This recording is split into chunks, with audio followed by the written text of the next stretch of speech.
கர்த்தருடைய பரிசுத்த நாமத்திற்கு கொடான கொடை ஸ்தோத்திரம் உண்டாவதாக. கிருபையாக இரக்கமாக ஆண்டவர் கொடுத்திருக்கிற அருமையான இந்த நேரத்திற்காய் என் தேவனை நன்றியோடு ஸ்தோத்திரிக்கிறேன். அவரை ஸ்தோத்தரித்து மகிமைப்படுத்துகிறேன். நீண்ட நாட்களுக்கு பிறகு மீண்டுமாக கர்த்தருடைய வார்த்தையை கர்த்தருடைய பிள்ளைகளுக்கு கொடுக்க கர்த்தர் அடியானுக்கு கிருபை செய்திருக்கிறார். அதோடு கூட அருமையான இந்த கர்த்தருடைய வார்த்தைகளை கேட்கிற எல்லா தெய்வ பிள்ளைகளையும் ஆண்டவராகிய இயேசு கிறிஸ்துவின் இனிய நாமத்தில் அன்போடு வாழ்த்துகிறேன். கர்த்தருடைய நாமத்தினாலே உங்களை ஆசீர்வதிக்கிறேன். கர்த்தருடைய பரிசுத்த நாமத்திற்கு கொடான கொடி ஸ்தோத்திரம் உண்டாவதாக.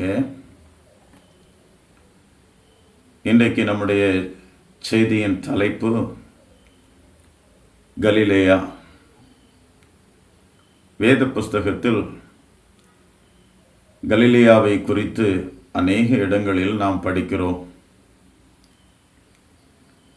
இயேசு கிறிஸ்து இந்த உலகத்தில் வாழ்ந்த நாட்களில்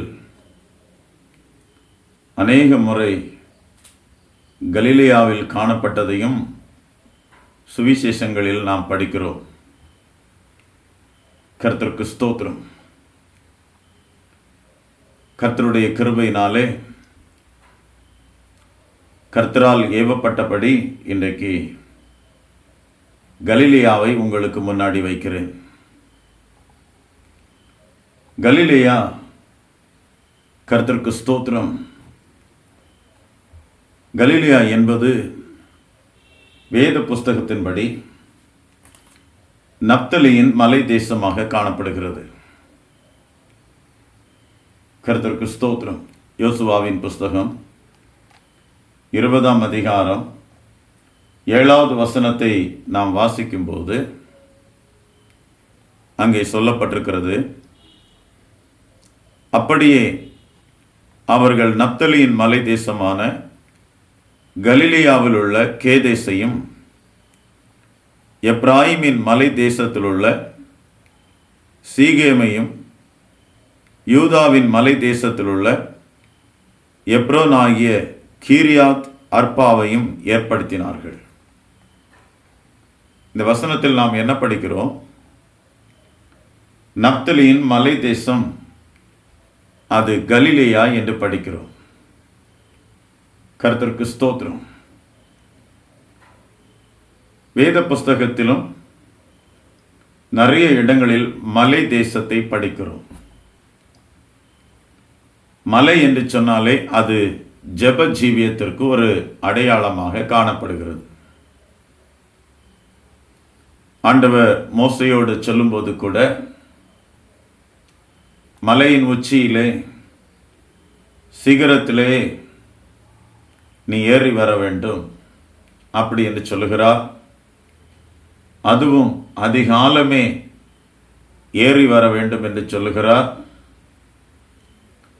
அருமையான ஆபிரகாமின் சகோதரன் லோத்தை பார்த்து ஆண்டவர் சொல்லும்போது கூட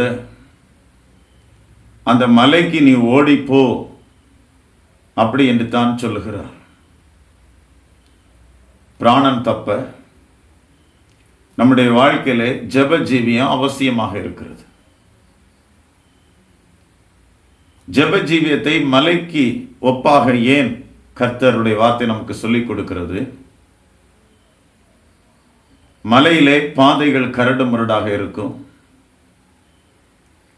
மலையிலே ஏறி செல்வது அவ்வளவு லேசான காரியம் கிடையாது. கர்த்தருக்கு ஸ்தோத்திரம். நாம் ஜெபிக்கும் போது கூட நம்முடைய ஜீவியத்திலே இப்படிப்பட்டதான சம்பவங்கள் காணப்படுவது உண்டு. மலை போன்ற கடினம், ஜெபத்திலே முன்னேறி செல்லக்கூடாதபடிக்கு வரக்கூடிய தடைகள்,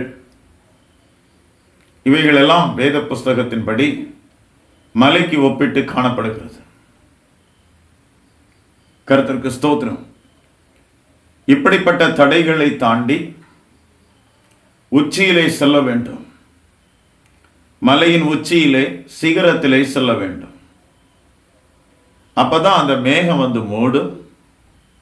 அங்கே கர்த்தர் நம்மோடு பேசுவார். ஜெபத்தின் உச்சியிலே சிகரத்திலே நாம் ஏறும்போது கர்த்தருக்கு ஸ்தோத்திரம், கர்த்தருடைய மேகம் நம்மை மூடும். அதற்கு அடையாளமாகத்தான் அங்கே மலை தேசம், நப்தலின் ஒரு தேசம் இருக்கிறது. அந்த தேசம் மலை தேசம் என்று சொல்லப்படுகிறது. அந்த மலை தேசம் கலிலேயாவில் காணப்படுகிறது. அது கேதேசாக காணப்படுகிறது. கர்த்தருக்கு ஸ்தோத்திரம். அப்ப முதலாவது என்ன விளங்கிக் கொள்கிறோம்? கலிலேயா என்பது நப்தலியின் மலை தேசம் அல்லது ஜெப ஜீவியத்தின் ஒரு முக்கிய அடையாளமாக அது காணப்படுகிறது. கர்த்தருக்கு ஸ்தோத்திரம். இரண்டாவதாக, நப்தலி என்று சொன்னால் 3 முக்கிய ஆசீர்வாதங்கள் அதிலே காணப்படுகிறது. முதலாவது, நப்தலி என்று சொன்னால் ஆதியாகமத்தின் புஸ்தகம் 30ஆம் அதிகாரம், ஆதியாகமத்தின் புஸ்தகம் 30ஆம் அதிகாரம் 8வது வசனத்தை நாம் வாசிக்கும் போது, அப்பொழுது ராகேல், நான் மகா போராட்டமாய் என் சகோதரியோடு போராடி மேற்கொண்டேன் என்று சொல்லி அவனுக்கு நப்தலி என்று பெயரிட்டாள். கர்த்தருக்கு ஸ்தோத்திரம். இங்கே ராகேல் என்ன சொல்லுகிறார்? சகோதரியோடு மகா போராட்டமாய் போராடி மேற்கொண்டேன் என்று சொல்லுகிறார். சுருக்கமாக சொல்லப்போனால், போராடி மேற்கொள்கிற அனுபவம் நப்தலியின் ஒரு அனுபவமாக இருக்கிறது. கர்த்தருடைய பரிசுநாமத்திற்கு ஸ்தோத்திரம். யாக்கோபை பார்த்து ஆண்டவர் சொல்லும்போது கூட,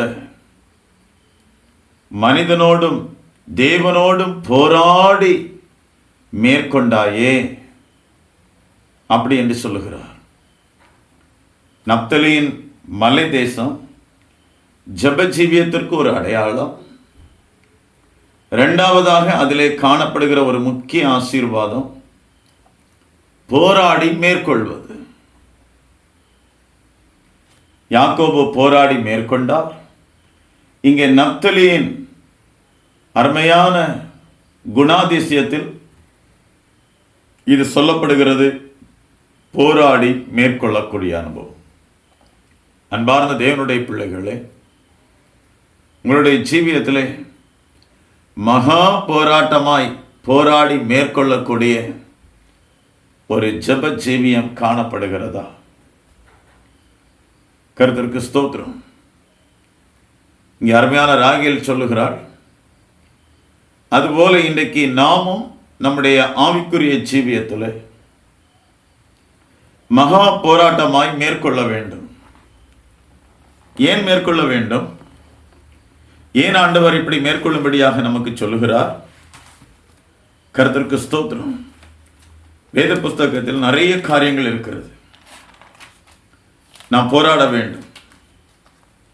வேத புஸ்தகம் நமக்கு சொல்லிக் கொடுக்கிறது. எபேசியர் 6ஆம் அதிகாரம் 12வது வசனத்தை நாம் படிக்கும்போது, ஏனெனில் மாம்சத்தோடும் இரத்தத்தோடும் அல்ல, துரைத்தனங்களோடும் அதிகாரங்களோடும் இப்பிரபஞ்சத்தின் அந்தகார லோகாதிபதிகளோடும் வான மண்டலங்களில் உள்ள பொல்லாத ஆவிகளின் சேனைகளோடும் நமக்கு போராட்டம் உண்டு. கர்த்தருடைய பிள்ளைகள் என்று சொல்லிக் கொள்ளுகிறோம். கர்த்தரால் ஆசீர்வதிக்கப்பட்ட பிள்ளைகள் என்று சொல்லிக் கொள்ளுகிறோம். இப்ப நமக்கு விரோதமாக, கர்த்தருடைய பிள்ளைகளுக்கு விரோதமாக பயங்கரமான துரைத்தனங்கள் காணப்படுகிறது. பயங்கரமான தீமையான அதிகாரங்கள் நமக்கு விரோதமாக கடந்து வருகிறது. அந்தகார லோகாதிபதிகளும் வானத்திலிருந்து நமக்கு வரக்கூடிய ஆசீர்வாதங்களை தடை பண்ணுகிற பொல்லாத ஆவிகளின் சேனைகளும் காணப்படுகிறது. இதை மேற்கொள்ள வேண்டும் என்று சொன்னால் போராடி மேற்கொள்ளக்கூடிய அனுபவம் நம்முடைய ஜீவியத்திலே வர வேண்டும். அநேகருடைய ஜீவியத்திலே இவைகள் இல்லை. ஏதோ கொஞ்ச நேரம் ஜெபிப்பார்கள், பிற்பாடு விட்டு விடுவார்கள். ஆனால் ராகேல் என்ன சொல்லுகிறார்? மகா போராட்டமாய் போராடி மேற்கொண்டே. இது நப்தலியின் ஒரு குணாதிசயம். கர்த்தருக்கு ஸ்தோத்திரம். அப்ப புதிய நியமத்திலே காணப்படுகிற நமக்கு இந்த போராட்டங்கள் சொல்லப்பட்டிருக்கிறது. யார் யாரோடு நமக்கு போராட்டம் இருக்குது. நம் கர்த்தருடைய பிள்ளைகளாக இருந்தாலும் நிறைய விஷயங்களில் நமக்கு போராட்டங்கள் இருக்குது. இன்னும் நிறைய போராட்டம் இருக்குது. யூதாவில் படிக்கும் பொழுது ஒரு விசை ஒப்பு கொடுக்கப்பட்ட விசுவாசத்திற்காக தைரியமாக போராட வேண்டும் என்று சொல்லப்பட்டிருக்கிறது. காரணம், தெசலோனிக்கர் புஸ்தகத்தில் படிக்கும் பொழுது எல்லாரிடத்திலும் விசுவாசம் இல்லையே என்று படிக்கிறோம். அப்ப விசுவாசம் எனக்குள்ளே வர, விசுவாசத்திலே நான் நிலைத்து காணப்பட, விசுவாசத்திலே நிற்க, கர்த்தருக்கு ஸ்தோத்திரம், ஒரு போராட்டம். இங்கே பொல்லாத ஆவிகளின் சேனைகளோடு ஒரு போராட்டம், மாம்சத்தோடு ஒரு போராட்டம், இரத்தத்தோடு ஒரு போராட்டம். அப்ப இதையெல்லாம் நாம் மேற்கொள்வதற்கு, இதையெல்லாம் மேற்கொண்டு ஜெயமெடுப்பதற்கு இந்த நப்தலியின் அனுபவம் நம்முடைய ஜீவியத்திலே அனுபவமாய் வர வேண்டும். இதைத்தான் ராகேல் சொல்லுகிறாள். என்ன சொல்லுகிறார்? மகா போராட்டமாய் போராடி மேற்கொண்டேன் என்று சொல்லுகிறாள். இந்த சத்தத்தை கேட்டுக்கொண்டிருக்கிற அன்பான் தேவனுடைய பிள்ளைகளே, நீங்களும் இந்த நாளிலே போராடி மேற்கொள்ள வேண்டும் என்று கர்த்தர் வாஞ்சிக்கிறார். ஆகையால் தான் கர்த்தர் இந்த வார்த்தைகளை உங்களோடு பகிர்ந்து கொண்டிருக்கிறார். இந்த நப்தலியின் குணாதிசயம் உடைய ஜீவியத்திலே வர வேண்டும். கர்த்தருக்கு ஸ்தோத்திரம். இரண்டாவதாக, நப்தலி என்று சொன்னால் விடுதலை பெற்ற பெண்மான் என்று அர்த்தம். ஆதியாகமம் 49 அதிகாரம் 21வது வசனத்தை நாம் வாசிக்கும் போது அங்கே சொல்லப்பட்டிருக்கிறது. கர்த்தருக்கு ஸ்தோத்திரம். நப்தலி விடுதலை பெற்ற பெண்மான், இன்பமான வசனங்களை வசனிப்பான். இந்த 2 ஆசீர்வாதம் இந்த வசனத்திலே சொல்லப்பட்டிருக்கிறது. ஒன்று, அவர் விடுதலை பெற்ற பெண்மான். கர்த்தருக்கு ஸ்தோத்திரம். வேத புஸ்தகத்தின்படி பெண் அல்லது ஸ்திரீ என்று சொன்னாலே அதனுடைய அர்த்தம் சபையை காட்டுகிறது. மான், கர்த்தருக்கு ஸ்தோத்திரம், மானை குறித்து ஏராளமான கர்த்தருடைய வார்த்தை சொல்லுகிறது. மான் நீரோடைகளை வாஞ்சிக்கிறது. மான் மிகவும் வேகமாக ஓடக்கூடியது. மான் சந்தோஷம் வந்தால் துள்ளி குதிக்கக்கூடியது. மான் உன்னதங்களிலே, உயர் ஸ்தலங்களிலே நிற்கக்கூடியது. கர்த்தருக்கு ஸ்தோத்திரம். நப்தலி ஒரு பெண் மான் என்று, விடுதலை பெற்ற பெண் மான் என்று இங்கே வேதம் சொல்லுகிறது. கர்த்தருக்கு ஸ்தோத்திரம். விடுதலை பெற்ற ஒரு தேவ மனுஷன், விடுவிக்கப்பட்ட ஒரு தேவ மனுஷன், அவன் சரீரமாகிய ஒரு சபையிலே சேர்க்கப்படுகிறான். அந்த சபையிலே, கர்த்தருடைய சரீரமாகிய அந்த சபையிலே, கர்த்தருக்கு ஸ்தோத்திரம், பெண் மானை போல உன்னதங்களிலே, உயர்ஸ்தலங்களிலே நீரோடைகளை வாஞ்சித்து கர்த்தருக்குள் சந்தோஷமாய் ஜீவிக்கிற ஒரு உன்னத அனுபவத்தில் வருவது அது ஒரு நப்தலியின் அனுபவமாக இருக்கிறது. இந்த அனுபவம் ஒரு மனுஷனுடைய ஜீவியத்திலே வரும் பொழுதுதான் அந்த மனுஷன் மூன்றாவது ஆசீர்வாதமாகிய இன்பமான வசனங்களை வசனிக்கிறவனாய் காணப்படுகிறான்.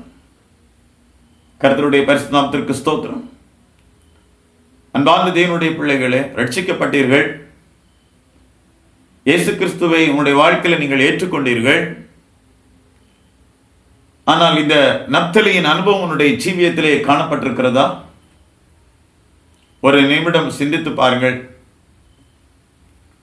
இந்த நாட்களிலே அநேகருடைய ஜீவியம் இப்படிப்பட்டதான சத்தியத்தின்படி இல்லாதபடினால்தான் ஏனோ தானோ என்று வாழ்ந்து கொண்டிருக்கிறார்கள். இயேசு கிறிஸ்துவை ஏற்றுக்கொண்டால் போதும், பரலோக ராஜ்யம் சொந்தமாகிவிட்டது, அதோடு தன்னுடைய கிறிஸ்துவ வாழ்க்கையை முடித்துக் கொள்கிறார்கள். கர்த்தருடைய பரிசுத்த நாமத்திற்கு ஸ்தோத்திரம். பாருங்கள், நப்தலியின் ஜீவியத்திலே இந்த அனுபவங்கள் காணப்பட்டது. ஜப ஜீவியம், போராடி மேற்கொள்வது,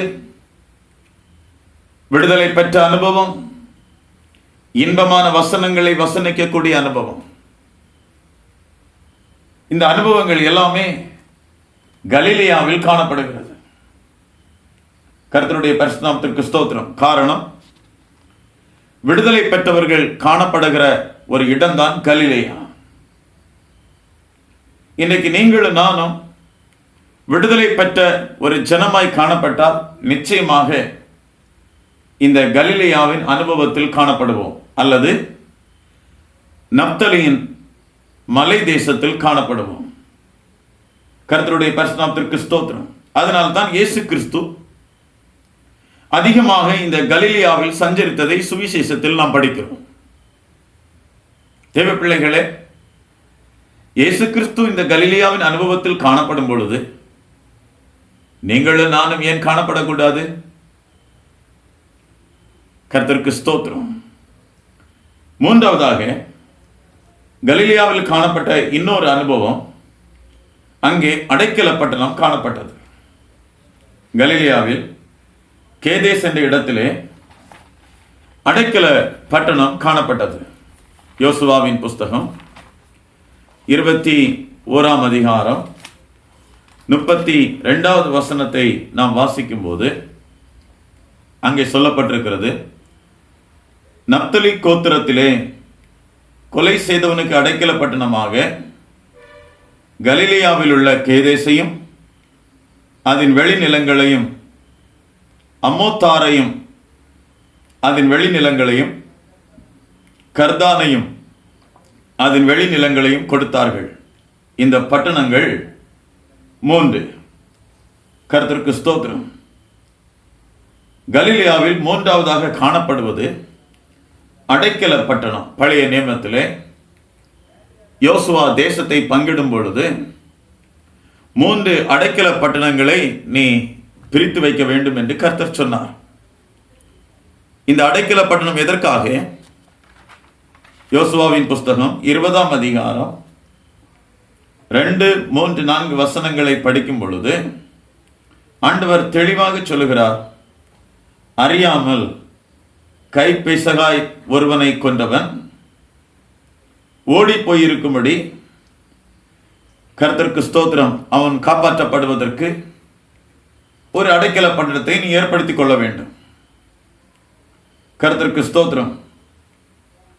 அந்த பட்டணத்தில் அவன் என்ன தவறு செய்தாலும், அறிந்து செய்தாலும் சரி, 5வது வசனத்தில் படிக்கிறோம், பிறனை முற்பகையின்றி, ஒரு பகையும் இல்லை, அறியாமல் கொண்டுட்டான். இப்ப பழி வாங்குறவன் அவனை துரத்துகிறான். பழி வாங்குறவன் யாரு? அவன் தான் பிசாசு.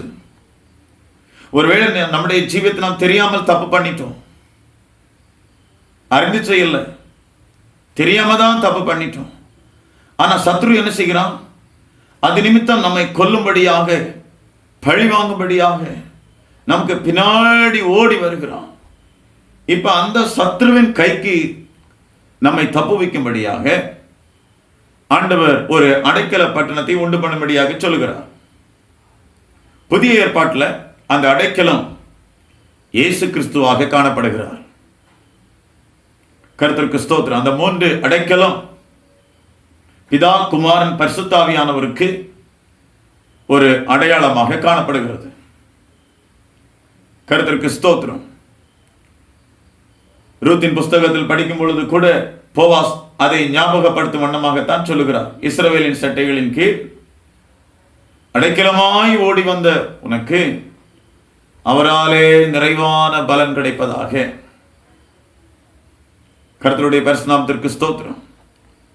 இந்த அடைக்கலத்தை தான் எபிரேயர்கள் நிருபத்திலே அருமையான ஆக்கியோன் சொல்லுகிறார். அடைக்கலமாய் ஓடி வந்த உங்களுக்கு 2 மாறாத விசேஷமான காரியத்தை ஆண்டவர் உங்களுக்காகவும் எனக்காகவும் செய்திருக்கிறார். அப்படி என்று ரொம்ப தெளிவாக எபிரேயருக்கு எழுதின ஆக்கியோன் சொல்லுவார். கர்த்தருடைய பரிசுநாமத்திற்கு ஸ்தோத்திரம். ஆகிய தான் தைரியமாக இந்த நாட்களிலே சாத்தான் நம்மை தொட முடியாது. காரணம் என்ன?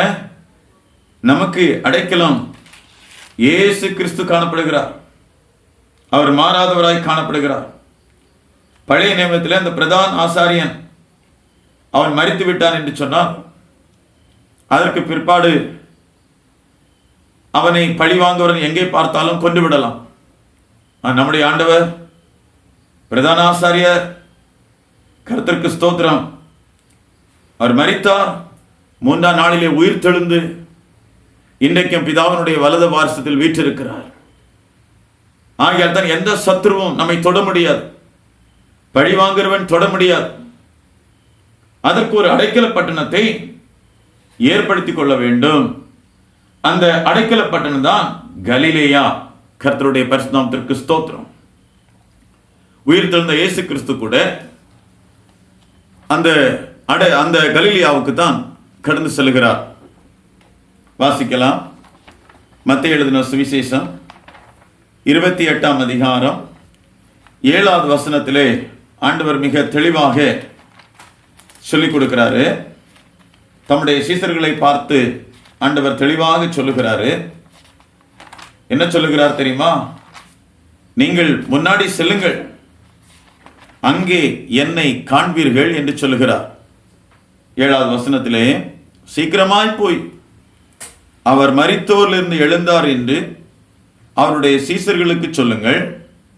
அவர் உங்களுக்கு முன்னே கலிலேயாவுக்கு போகிறார், அங்கே அவரை காண்பீர்கள், இதோ உங்களுக்கு சொன்னேன் என்றார். கர்த்தருக்கு ஸ்தோத்திரம். அப்ப உயிர்த்தெழுந்த இயேசு கிறிஸ்துவை இன்றைக்கு நீங்களும் நானும் பார்க்க வேண்டும் என்று சொன்னால் எங்க போனோம்? கலிலேயாவுக்கு போக வேண்டும். இந்த கலிலேயா எங்கே காணப்படுகிறது? இஸ்ரவேல் தேசத்தில் காணப்படுகிறது. கர்த்தருக்கு ஸ்தோத்திரம். இப்ப இஸ்ரவேல் தேசத்துல கலிலேயா காணப்படுகிறபடினா வசதி உள்ளவங்க எல்லாம் பிளைட் பிடித்து கலிலேயாவுக்கு போய்விடலாம். கர்த்தருக்கு ஸ்தோத்திரம். ஆகையினால சிலர் அப்படியும் போய்விடுவார்கள். அங்கேதான் இயேசு உயிர் தெழுந்த பிற்பாடு போனார், அங்கே அவரை தரிசிக்கலாம் அப்படி என்று போவார்கள். தெய்வ பிள்ளைகளே, அதனுடைய அர்த்தம் அதுவல்ல. அதற்கு அடையாளமாகத்தான் ஆரம்பத்திலே உங்களுக்கு சொன்னேன். கலிலேயா என்று சொல்லக்கூடியது நப்தலியின் மலை தேசம். அது ஒரு ஜெபஜீவியம். 2வதாக போராடி மேற்கொள்ளுகிற அனுபவம் நப்தலியின் அனுபவம். விடுதலை பெற்றவர்கள் காணப்படுகிற இடம் அது கலிலேயா, நப்தலியின் தேசம். இன்பமான வசனங்களை வசனிக்கக்கூடியது நப்தலியின் தேசம். அடைக்கல பட்டணம் காணப்படுகிற இடம் அது கலிலேயா. கர்த்தருக்கு ஸ்தோத்திரம். இரத்த பழி வாங்கனுடைய கையிலிருந்து விடுதலையாக்கப்படுவதற்கு, பாதுகாப்பாய் காணப்படுவதற்கு ஒரு அடைக்கல பட்டணம் அவர் இயேசு கிறிஸ்து. அது எங்கே இருக்கிறது? கலிலேயா, நப்தலியின் தேசம். அதான் தேவனுடைய சபை. அந்த சபையிலே ரட்சிக்கப்பட்ட, மீட்கப்பட்ட விடுதலை பெற்றவர்கள் காணப்படுகிற இடம் அதுதான் இந்த நாளிலே கலிலேயா. அந்த விடுதலையாக்கப்பட்ட ஜனம், பாவத்திலிருந்து மீட்கப்பட்ட ஜனம், ரட்சிக்கப்பட்ட ஜனம், பரிசுத்தவான்களுடைய ஐக்கியம் உள்ள ஜனம், கர்த்தருக்கு ஸ்தோத்திரம். இந்த இடத்தை விட்டு நீ இஸ்ரவேல் தேசத்துக்கு போவாய் என்று சொன்னார். அங்கே உயிர் தெழுந்த இயேசுவை உன்னால் தரிசிக்க முடியாது. விடுதலையாக்கப்பட்ட ஜனம், மீட்கப்பட்ட ஜனம், கர்த்தரால் முத்திரையிடப்பட்ட ஜனம், தெரிந்து கொள்ளப்பட்ட ஜனம், பரிசுத்த ஐக்கியம் உள்ள ஜனத்தோடு நீ காணப்படுவாய் என்று சொன்னார். அங்கே உயிர் தெழுந்த இயேசுவை நீ தரிசிக்க முடியும். இதற்கு அடையாளமாகத்தான் இயேசு என்ன சொன்னார்? கர்த்தருக்கு ஸ்தோத்திரம், அவர் எழுந்தார் என்று அவருடைய சீசர்களுக்கு சொல்லுங்கள், அவர் உங்களுக்கு முன்னே கலிலியாவுக்கு போகிறார். விடுதலை பெற்றவர்கள் காணப்படுகிற இடத்திற்கு இயேசு போகிறார். ஜெபஜீவியம் உள்ள அந்த தேசத்திற்கு இயேசு போகிறார். அடைக்கல பட்டணம் காணப்படுகிற அந்த தேசத்திலே போகிறார். இன்றைக்கு நீங்களும் நானும் இயேசுவை தரிசிக்க அந்த தேசத்திலே காணப்பட வேண்டும். அப்படி காணப்பட்டால் உயிரோடு எழுந்த இயேசு கிறிஸ்துவை நீங்களும் தரிசிக்க முடியும். கர்த்தருடைய பரிசுத்த நாமத்திற்கு ஸ்தோத்திரம். இந்த அருமையான வேளையில் இந்த சத்தத்தை கேட்டுக்கொண்டிருக்கிற அன்பார் தேவனுடைய பிள்ளைகளே, நீங்க எத்தனை பேர் வாஞ்சிக்கிறீர்கள் இந்த கலிலேயாவின் அனுபவம் என்னுடைய ஜீவியத்திலே காணப்பட வேண்டும்? நீங்கள் கிறிஸ்தவர்கள் தான், ரட்சிக்கப்பட்டவர்கள் தான். இயேசு கலிலேயாவில் காணப்பட்டார், கலிலேயாவின் அனுபவத்தில் காணப்பட்டார். இன்றைக்கு நீங்கள் காணப்பட வாஞ்சிக்கிறீர்களா? அப்படி நீங்கள் வாஞ்சிப்பீர்கள் என்று சொன்னார், முதலாவது காணப்பட்ட அனுபவங்கள், இரண்டாவது காணப்பட்ட அனுபவங்கள், மூன்றாவதாக காணப்பட்ட அனுபவங்கள் உங்களுடைய ஜீவியத்திலே கடந்து வரும் பொழுது உயிர் தெழுந்த இயேசு கிறிஸ்துவை நீங்கள் எப்போதும் தரிசித்தவர்களாய் காண முடியும். இந்த அருமையான சத்தம் கேட்டுக்கொண்டிருக்கிற ஒவ்வொரு தேவ பிள்ளைகளும் இந்த அனுபவத்தின் மூலமாய் இயேசுவை தரிசிக்க, கிறிஸ்துவின் மகிமையின் சாயலை தரிசிக்க, விடுதலை பெற்ற ஜனத்தோடு காணப்படும்படியாக, இந்த கலிலேயாவின் அனுபவங்களுடைய ஜீவியத்திலே முழுமையாய் கடந்து வரும்படியாக, இப்படிப்பட்டதான பரிசுத்த சுபாவங்கள் உன்னுடைய ஜீவியத்திலே கடந்து வரும்படியாக உங்களை வாழ்த்தி உங்களை ஆசீர்வதித்து இந்த செய்தியை கிறிஸ்து இயேசுவுக்குள் முடிக்கிறேன். அல்லேலூயா. தேவனுக்கே மகிமை. Praise the Lord, praise the Lord, praise the Lord.